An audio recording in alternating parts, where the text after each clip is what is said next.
राज नारायण बनाम उत्तर प्रदेश सरकार, उत्तर प्रदेश सरकार, राज नारायण बनाम उत्तर प्रदेश सरकार। यह जो मामला है यह 1975 का मामला है और बहुत ही महत्वपूर्ण है हमारे लोकतंत्र के लिए। इसी निर्णय के बाद से भारत में आपातकाल लगा था। इंदिरा गांधी इस मामले में दोषी पाई गई थी। किसके लिए? तो चुनाव में मल प्रैक्टिस के लिए, गलत तरीके से उन्होंने जीतने के लिए चुनाव में गतिविधियां संपादित की थीं। राज नारायण महोदय उनके अपोजिट में चुनाव लड़ रहे थे रायबरेली से और उनकी हार हुई राज नारायण की। इन्होंने न्यायालय में अपना याचिका दाखिल किया और इस पर सुनवाई हुई और सुनवाई के वक्त सुप्रीम कोर्ट ने कहा कि हर नागरिक को अधिकार है कि वह सरकारी सूचनाओं को जाने। इसमें सुप्रीम कोर्ट का कथन था। तो यह पहला ऐसा न्यायिक मामला था जिसमें राइट टू इंफॉर्मेशन को जुडिशियल सहमति मिली थी, न्यायिक सहमति मिली थी। ठीक, तो इस मामले में सुप्रीम कोर्ट ने कहा था हर या फिर प्रत्येक नागरिक को सरकार से संबंधित सूचनाएं प्राप्त करने का अधिकार है।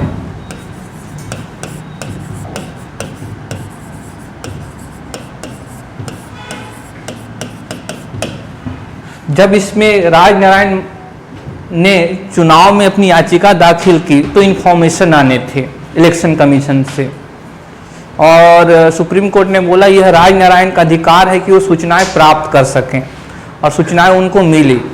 और फिर सुप्रीम कोर्ट का निर्णय आता है कि जो इंदिरा गांधी हैं उनके द्वारा चुनाव में गैरकानूनी गतिविधियों के जरिए चुनाव को जीता गया है।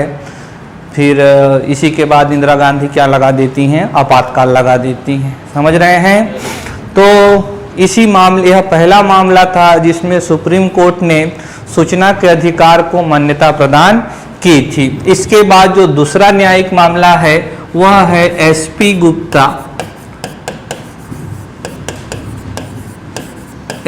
गुप्ता बनाम भारत सरकार।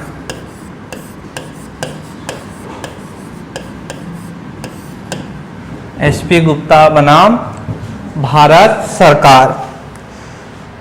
जो लोग अखबार से बने रहते हैं, समसामयिकी घटनाओं का जागरूकता के साथ अध्ययन करते हैं, उन्हें इसके बारे में मालूम होगा। इस मामले को फर्स्ट या प्रथम न्यायाधीश मामला भी कहते हैं, फर्स्ट जजेस केस।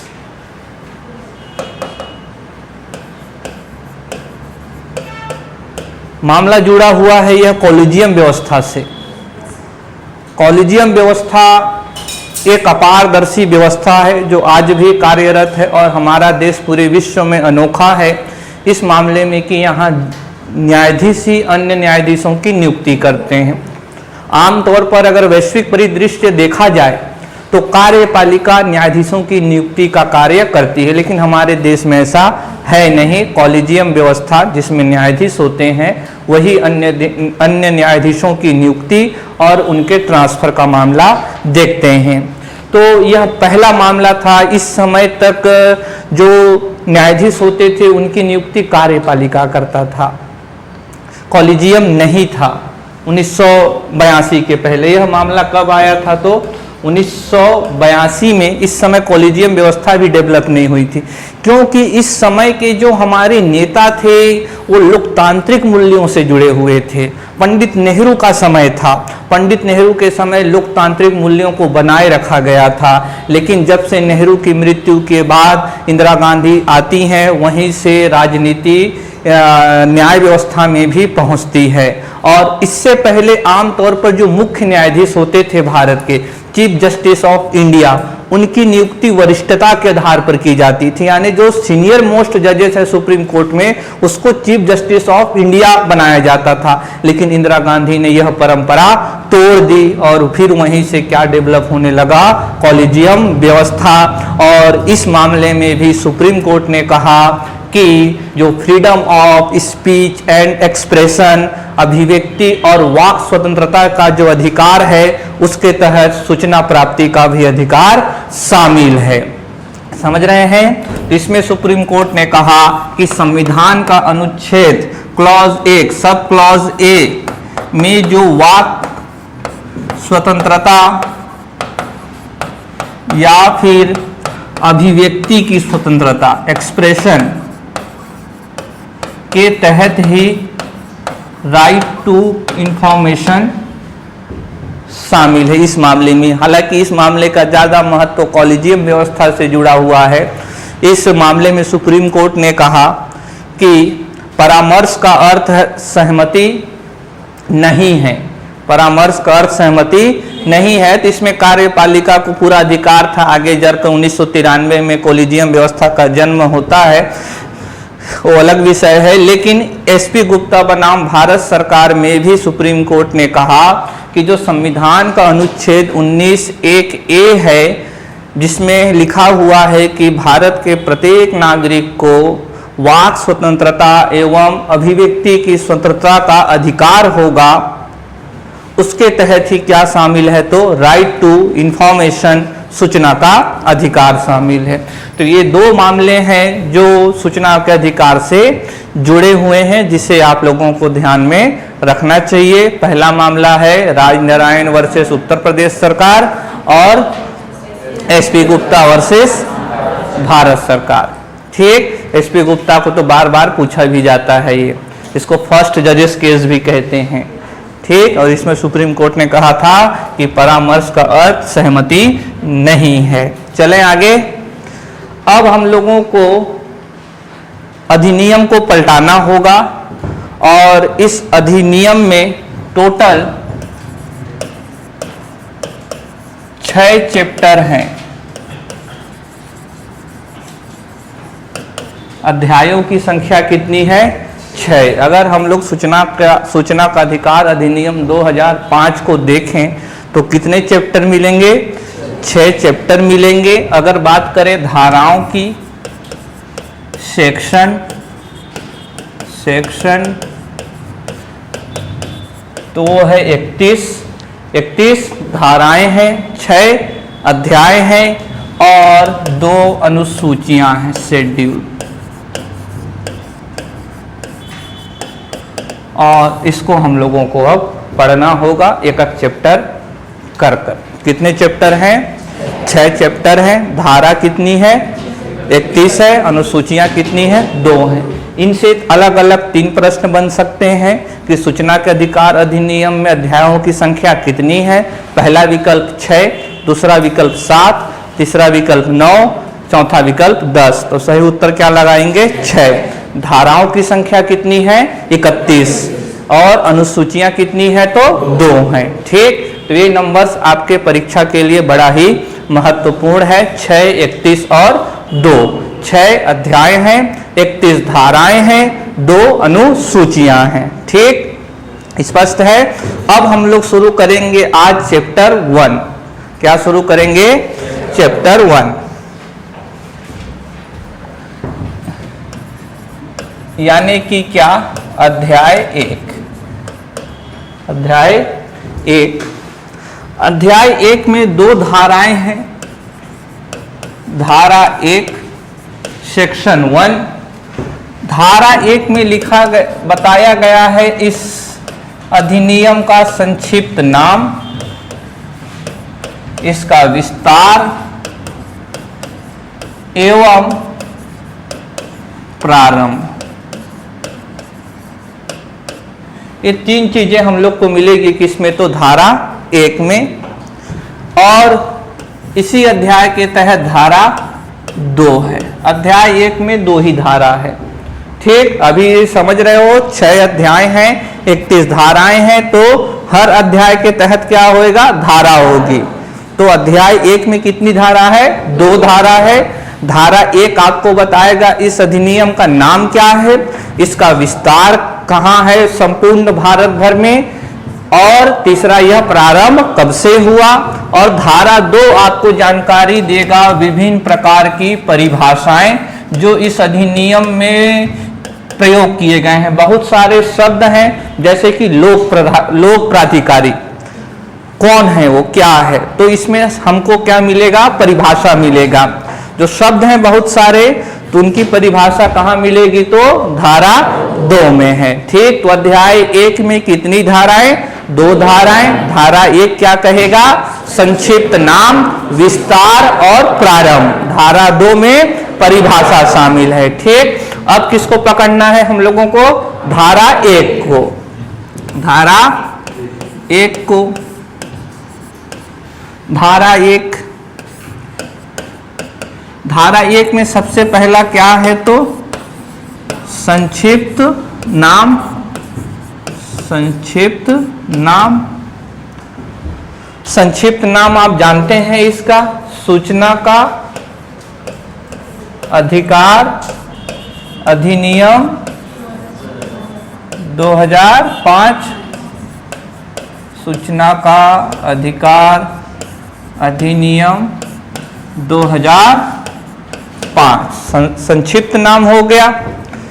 दूसरा क्या है, विस्तार, एक्सटेंशन कहां तक है इसका,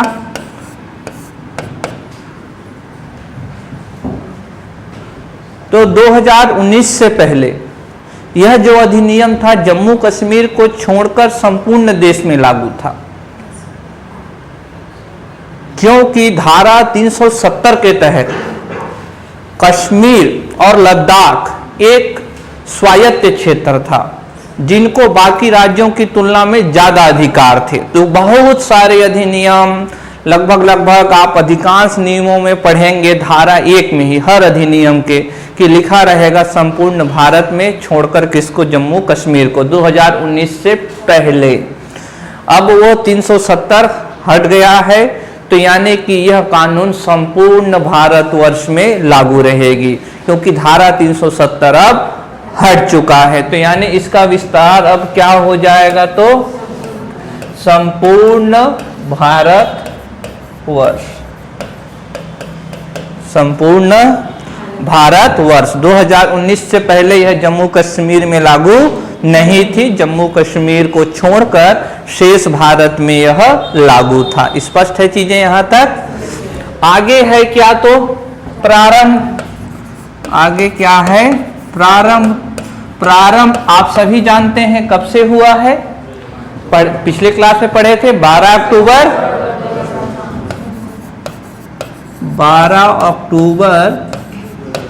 2005, 11 मई, 12 मई, 15 जून और 12 अक्टूबर। ठीक, हाँ, तो क्रम याद रखना, क्या क्या घटना हुई है, वहां से प्रश्न आने की संभावना है। ठीक, तो ये तीनों बात की जानकारी हमें मिली। तो अगर किसी व्यक्ति को सूचना के अधिकार अधिनियम 2005 का संक्षिप्त नाम देखना हो, इसका विस्तार देखना हो, इसका प्रारंभ तिथि देखना हो, तो उसको कौन से अध्याय में जाना पड़ेगा, और कौन सी धारा में, धारा 1 में। अब बारी किसकी है, तो धारा 2 की बारी है। ठीक, तो धारा 2 के बारे में, तो धारा 2 में आप सभी जानते हैं कि क्या दिया गया है, परिभाषा दिया गया है।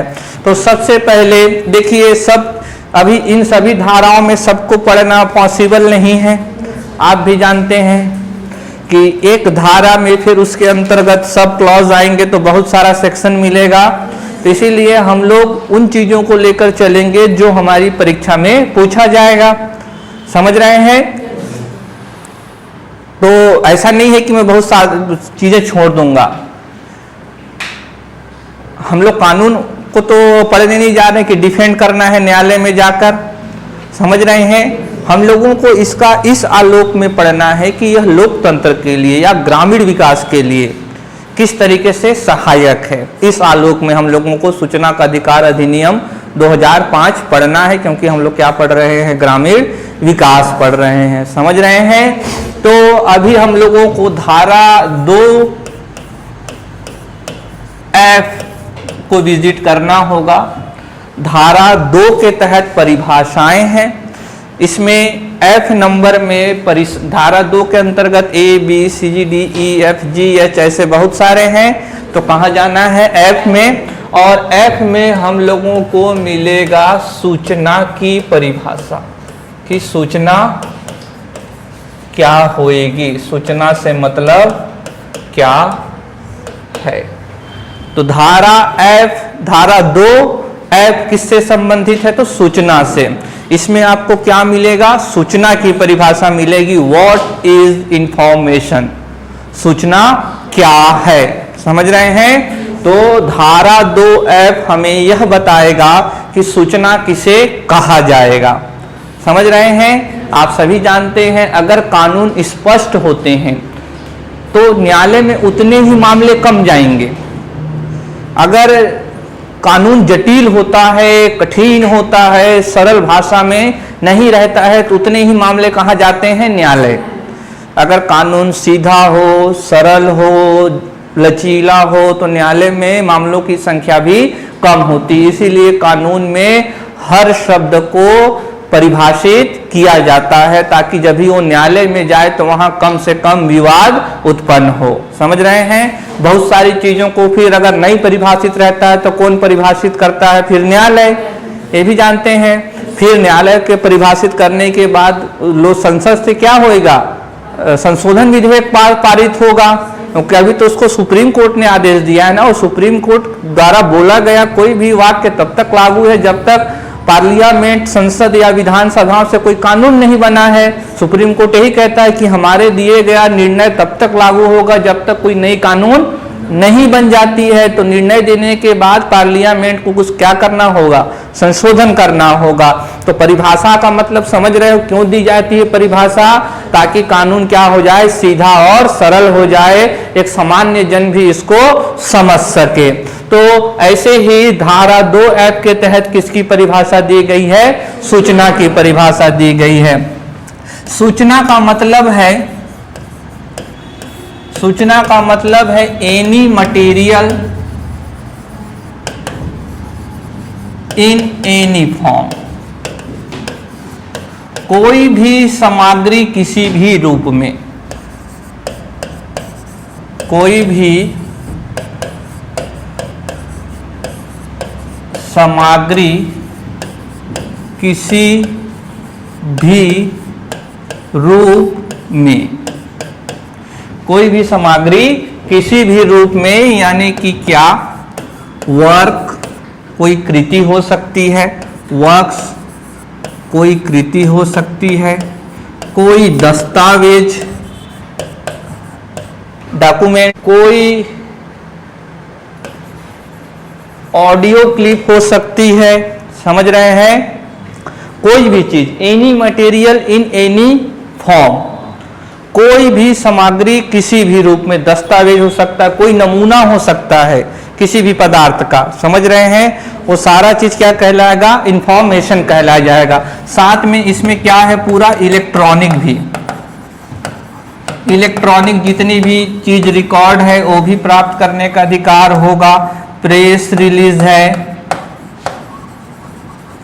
समझ रहे हैं? लॉग बुक है, ओपिनियन है, ठीक, कमेंट्स हैं, कुछ भी चीज ऑनलाइन जो भी उपलब्ध है वो भी आप मांग सकते हैं। ठीक, तो सूचना का मतलब क्या है? Any material in any form, कोई भी सामग्री किसी भी रूप में। ठीक, और साथ में किसको भी शामिल किया गया है? इलेक्ट्रॉनिक वाले को भी। समझ रहे हैं? इलेक्ट्रॉनिक जो भी कुछ है, इलेक्ट्रॉनिक रिकॉर्ड है, इलेक्ट्रॉनिक इंफॉर्मेशन है, इलेक्ट्रॉनिक डॉक्यूमेंट्स हैं, इलेक्ट्रॉनिक्स कोई प्रेस रिलीज हुआ है, समझ रहे हैं? तो सारा चीज क्या कहलाएगा? सूचना कहलाएगा। ठीक, और वो किस में दिया गया है? तो धारा 2F में। कौन से अध्याय में?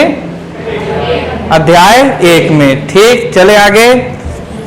तो समझ गए इसका मतलब क्या है? कमेंट्स के ऊपर ओपिनियन, ये वाला लॉग बुक क्या है? Log book.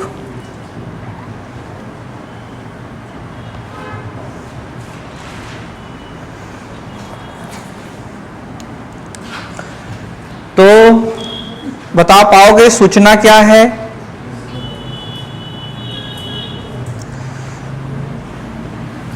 ठीक, धारा 2F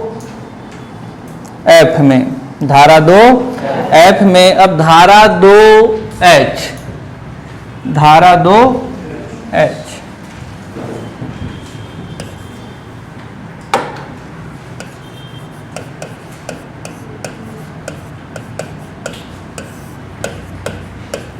धारा 2H, धारा 2H में हमें जानकारी मिलेगी कि लोक प्राधिकारी कौन है। लोक प्राधिकारी यानी कि क्या? Public authority.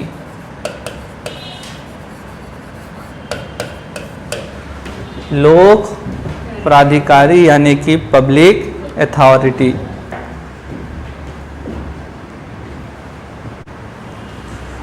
धारा 2 सब क्लॉज H। ठीक, तो लोक प्राधिकारी में बहुत सरल सी बात है, 5 चीजें हैं, ध्यान रखना है। पब्लिक अथॉरिटी यानी कि क्या? तो लोक प्राधिकारी किसी अधिकारी से अभिप्रेत नहीं है, किसी संस्था को बता रहा है। देखिए अंतिम में क्या है, इंग्लिश में देखिए अथॉरिटी है, समझ रहे हैं? तो अथॉरिटी यानी कि संस्था, कोई समूह। ठीक, तो कोई ऐसा समूह हो सकता है जो संविधान के अधीन निर्मित हुआ हो, ऐसी किसी संस्था, ऐसी कोई संस्था हो सकती है। बोलिए, जो संविधान के अधीन हो या संविधान में उस संस्था के बारे में उल्लेख हो, जैसे कि इलेक्शन कमीशन है, समझ रहे हैं? संसद है, ये सारी संस्थाएं कहाँ उल्लिखित हैं? संविधान में है। वित्त आयोग अनुच्छेद 280, समझ रहे हैं? तो ऐसी संस्था को भी क्या कहा जाएगा? लोक प्राधिकारी। तो लोक प्राधिकारी को देखना है क्या क्या होगा। तो ऐसी कोई भी संस्था जो संविधान में उल्लेखित है वो क्या होगी? लोक प्राधिकारी होगी। स्पष्ट हो रहा है? यहाँ क्या कहना चाह रहा है कि हमें यह जानना है धारा 2H में कि लोक प्राधिकारी का अर्थ क्या है। तो लोक प्राधिकारी का अर्थ कोई संस्था मान लीजिए, और ऐसी संस्था जो संविधान में उल्लेखित है और वह इस कानून के तहत क्या जाना जाएगा? लोक प्राधिकारी जाना जाएगा। समझ रहे हैं? आगे है संसद के किसी अन्य विधि द्वारा बनाया गया लोक प्राधिकारी। अन्य विधि के द्वारा भी बनता है। बोलिए, जो केंद्रीय सूचना आयोग है वो स्वयं किसी विधि के द्वारा बना हुआ है। इसका कोई संविधान में उल्लेख तो है नहीं कि है? नहीं है ना? बोलिए, सूचना का अधिकार का संविधान में प्रत्यक्ष उल्लेख है क्या? नहीं है।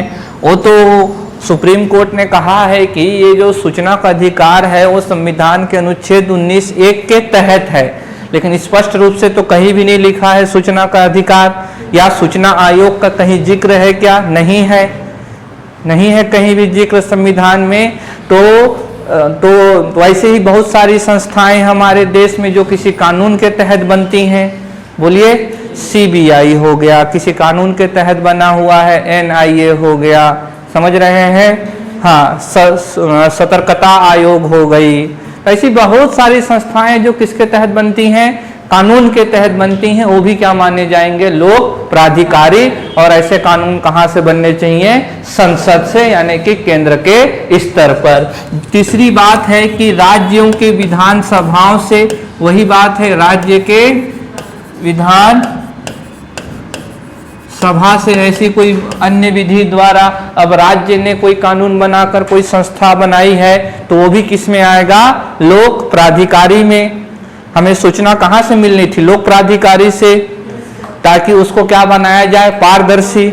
क्यों, क्योंकि उसकी जवाबदेहिता सुनिश्चित हो। जवाबदेहिता से क्या होएगा, लोक प्राधिकारी अधिक दक्ष होगा और उसमें भ्रष्टाचार पर रोकथाम लगेगा। समझ रहे हैं। चौथी बात है कि अभी संसद या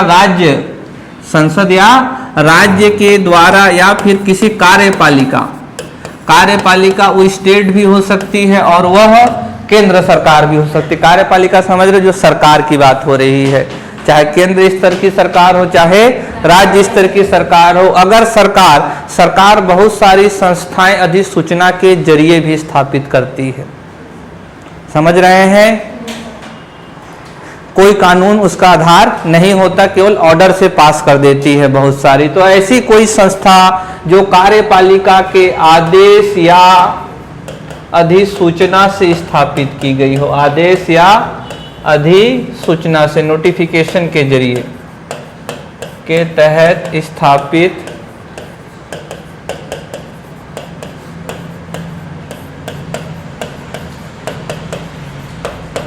संस्था। समझ रहे हैं ये क्या कहना चाह रहा हूं मैं, कि बहुत सारी संस्थाओं का आधार कानूनी रहता है, किसी एक्ट के तहत इस्टेब्लिश किए जाते हैं। बहुत सारी संस्था केवल सरकार क्या पास कर देती है, ऑर्डर, कि इस संस्था का निर्माण किया जा रहा है। फिर आगे लोग आंदोलन करते हैं या किसी एक्सपर्ट कमेटी के द्वारा सुझाव आता है कि इसको कानूनी आधार प्रदान कीजिए, तब कानूनी आधार प्रदान किया जाता है। समझ रहे हैं। या सरकार पहले से ही कानूनी आधार के जरिए किसी संस्था को स्थापित करती है तो इसमें आ जाएगा, ठीक। लेकिन सरकार ने उस संस्था को बनाया है जो बिना किसी कानूनी या किसी कानून के जरिए आया है तो वो भी इसमें शामिल होगा। ऐसा नहीं कि अगर कोई संस्था है और अगर वो कानून के जरिए नहीं आया है, सिर्फ अधिसूचना या आदेश के जरिए आया है तो वह राइट टू इंफॉर्मेशन के तहत शामिल नहीं होगा, ऐसा नहीं कहा जा सकता है। चाहे कानून के जरिए आया हो चाहे आदेश के जरिए आया हो, सभी किसके तहत शामिल होंगे, तो राइट टू इंफॉर्मेशन के तहत। यानी अगर उस संस्था से जवाब मांगा जाएगा तो उसको जवाब देना पड़ेगा। समझ रहे हैं। चौथी बात है, पांचवी, कि अगर कोई एनजीओ है, नॉन गवर्नमेंटल ऑर्गेनाइजेशन, गैर सरकारी संगठन, अगर यह कार्यपालिका से, चाहे राज्य सरकार से या केंद्र सरकार से, अगर वित्त पोषित है, वित्त पोषित का मतलब उसको फंड कहाँ से मिल रही है, सरकार से। उसको फंड कहाँ से मिल रही है, सरकार से, तो वो भी इसके तहत लोक प्राधिकारी के तहत आएगी। यानी इससे भी सूचना मांगा जाएगा तो इसको भी देना पड़ेगा। यह नहीं कह सकता है कि मैं सरकार का अंग नहीं हूं, इसको देना पड़ेगा क्योंकि सरकार से इसको क्या मिल रहा है, फंड, वित्त पोषण प्राप्त हो रहा है। समझ रहे हैं। तो लोक प्राधिकारी का मतलब क्या है, 5 चीजें।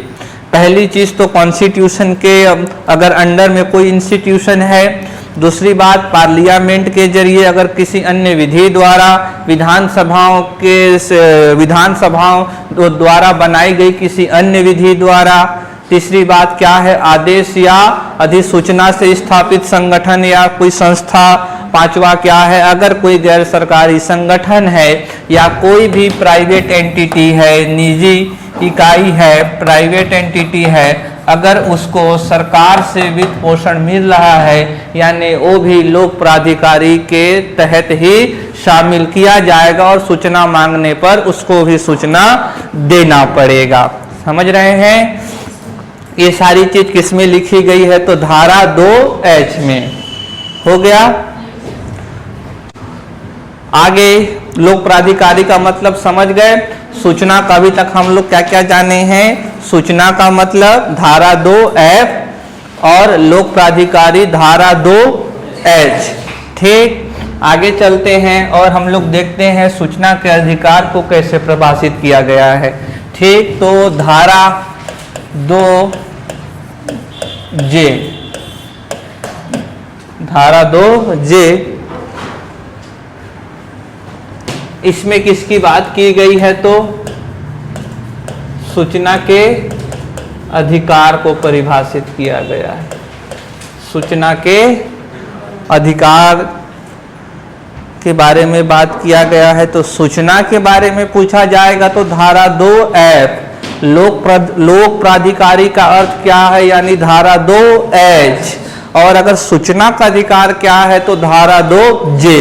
धारा 2J में क्या कहा गया है सूचना के अधिकार के लिए? तो धारा 2J में कहा गया है, देखिए, लोक प्राधिकारी। अब समझ गए इसका मतलब क्या है?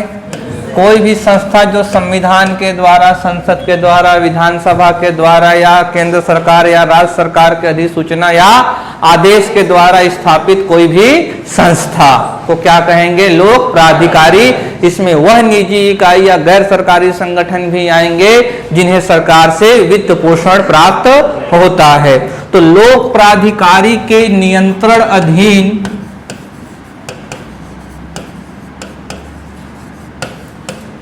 लोक प्राधिकारी के नियंत्रण अधीन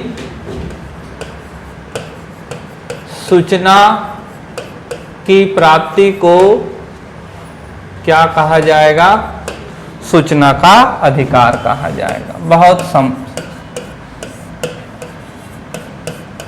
बहुत सरल सी बात है।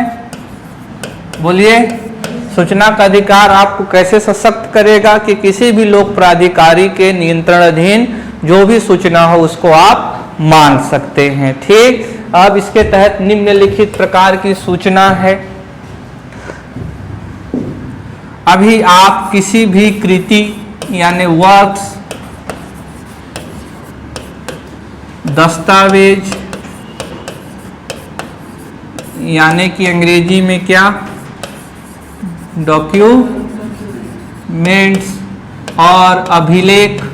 अभिलेख का मतलब अंग्रेजी में रिकॉर्ड। क्या है? रिकॉर्ड इत्यादि का निरीक्षण कर सकते हैं। समझ रहे हैं? सूचना के अधिकार में आपके आएगा कोई भी लोक प्राधिकारी से जुड़ा हुआ वर्क्स हो, डॉक्यूमेंट्स हो, अभिलेख हो, उसका आप इंस्पेक्शन कर सकते हैं, निरीक्षण कर सकते हैं। ठीक। आगे है सरकारी दस्तावेजों का। सरकारी दस्तावेजों का प्रमाणित प्रतिलिपि मिलेगा आपको। क्या मिलेगा? प्रमाणित प्रतिलिपि, फोटोकॉपी। बोलिए। तो सूचना के अधिकार में आप जाकर निरीक्षण कर सकते हैं वर्कशॉप जो काम चल रहा है, जो रिकॉर्ड है, जो दस्तावेज है। ठीक। और अगर आप सूचना के अधिकार के तहत आपको क्या मिलेगा? प्रमाणित प्रतिलिपि, सर्टिफाइड फोटोकॉपी मिलेगा जो भी दस्तावेज है। समझ रहे हैं? सामग्री का नमूना प्राप्त कर सकते हैं आप, सैंपल, और उसके बारे में जानकारी इकट्ठा कर सकते हैं।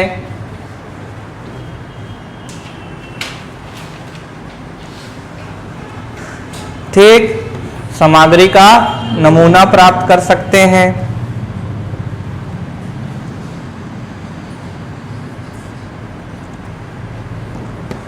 आगे है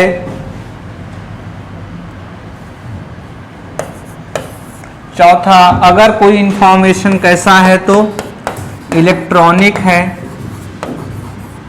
अगर कोई इंफॉर्मेशन इलेक्ट्रॉनिक है तो उसको भी आपको मिलेगा। जैसे इलेक्ट्रॉनिक में क्या हो गया? Floppy disk. ठीक। कोई पीडीएफ, कोई ऑडियो, कोई वीडियो, ये भी आपको मिल सकता है इंफॉर्मेशन मांगेंगे तो। समझ रहे हो? ये क्या बता रहा हमें? सूचना का अधिकार। ये तो बता दिया कि अगर लोक प्राधिकारी के तहत कोई भी सूचना है तो इसको आप प्राप्त कर सकेंगे। कैसे करेंगे? एक तो जब भी आप मांगोगे तो फोटोकॉपी दिया जाएगा, जो सर्टिफाइड रहेगा, प्रमाणित किया जाएगा।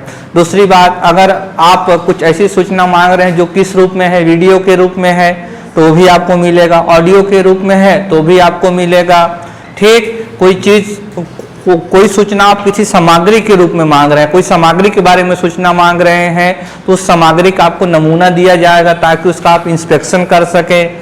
समझ रहे हैं? तो ये बिंदु हमें बता रहा है कि सूचना हमें किस रूप में मिल सकती है और कैसे मिल सकती है। समझ रहे हैं? तो जो 2J होगा वह हमें बताएगा सूचना के अधिकार के संदर्भ में कि लोक प्राधिकारी के नियंत्रण अधीन कोई भी सूचना हो वो हमें मिल सकती है सूचना के अधिकार के तहत। और इसमें हमें जो सूचना मिलेगी प्रमाणित प्रतिलिपि के रूप में मिलेगी। हम लोग वर्क्स का, दस्तावेज का और रिकॉर्ड का निरीक्षण कर सकते हैं, इंस्पेक्शन कर सकते हैं। हम लोग किसी इलेक्ट्रॉनिक इंफॉर्मेशन को भी ले सकते हैं जो ऑडियो के रूप में हो, जो फ्लॉपी डिस्क, जो वीडियो के रूप में भी हो, पीडीएफ के रूप में हो। समझ रहे हैं?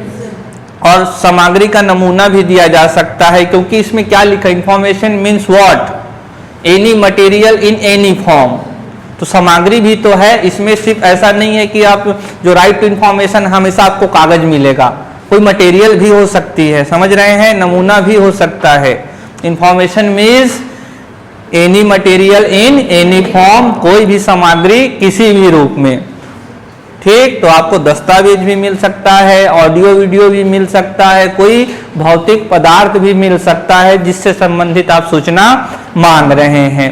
तो अभी हम लोगों को अध्याय 1 में कितनी धारा, 2 धारा, धारा 1 और धारा 2। धारा 1 में संक्षिप्त नाम है और विस्तार है और प्रारंभ है। धारा 2 में हम लोगों को धारा 2 के तहत मुख्यतः तीन उपधाराओं के बारे में जानना है, F, H और J।